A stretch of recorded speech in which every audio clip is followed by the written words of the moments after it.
saya ini sudah dengar beberapa minggu lalu ya, ini viral ya, dan masyarakat cukup marah ya, dan mengecam tindakan Kapolres ya, Kapolres Depok khususnya, yang memang dengan tidak disangka-sangka justru menjadikan korban itu menjadi tersangka.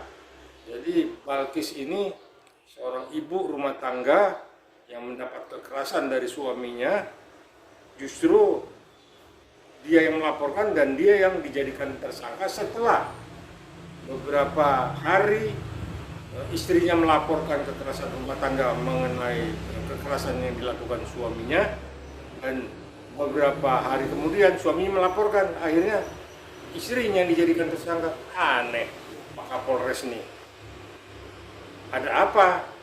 Itulah pertanyaan dari masyarakat ya, apalagi saya sebagai praktisi hukum juga menyikapi ini ada yang tidak beres dengan Pak Kapolresnya. Ya biarlah itu urusan Propam, urusan Polda Metro, ketika Prof Mahmud turun tangan melihat ada yang tidak janggal, ada hal yang janggal sekali yang dilakukan oleh Kapolres Depok. Nah, kalau saya runut ceritanya, ini urusan keuangan di dalam rumah tangga yang besar kecilnya itu normatif. Tapi memang seorang istri itu diberi uang untuk mengelola rumah tangga, artinya kebutuhan rumah tangga. Nah, kebetulan memang juga menurut versi Balkis itu ada pengeluaran yang cukup besar untuk renovasi, untuk bayar supir, bayar apa segala macam. Itulah yang didesak oleh suaminya untuk minta pertanggungjawabannya. Nah, istrinya ini, Balkis ini dengan rendah hati menyampaikan, karena ini hari Sabtu, maka ayah hari Senin aja, nanti saya setelah ke bank saya minta print outnya.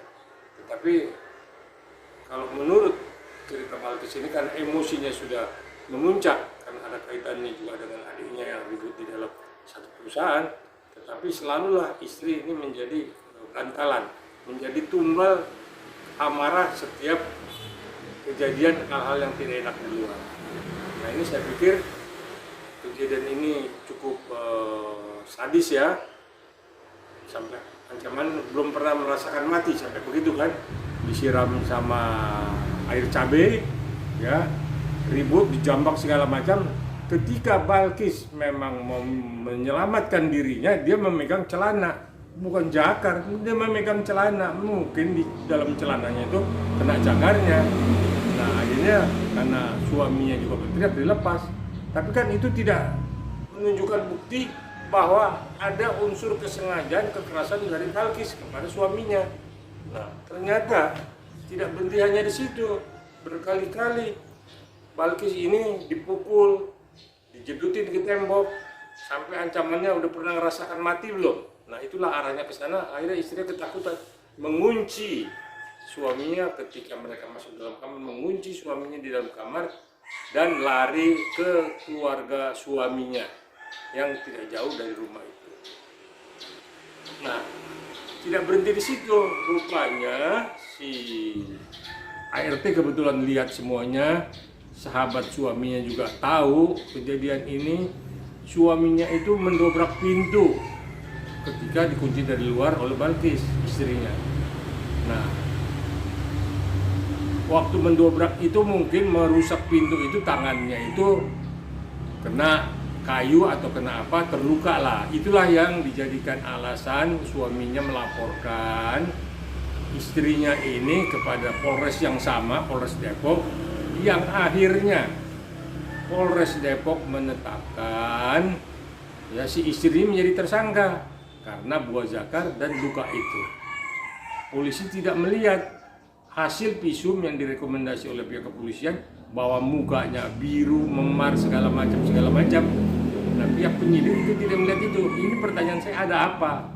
Akhirnya itulah tadi masyarakat juga bertanya sampai ini viral, dan Prof Mahmud sebagai Menko Polhukam yang membawai juga Kemkumham, ya, Kementerian Hukum dan HAM, ya telepon Kapolda, dan akhirnya Kapolda entah seperti apa, akhirnya si Balkis dilepaskan.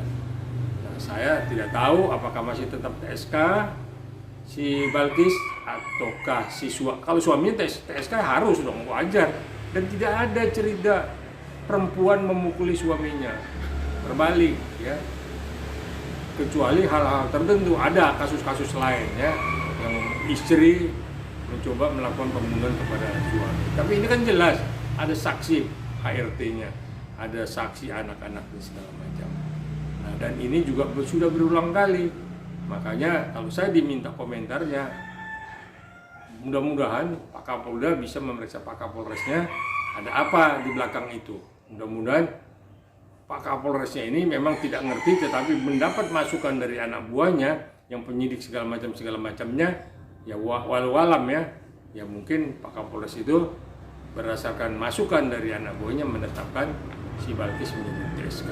Mudah-mudahan Pak Kapolres bisa menjelaskan ini, menerangkan ini seterang-terangnya.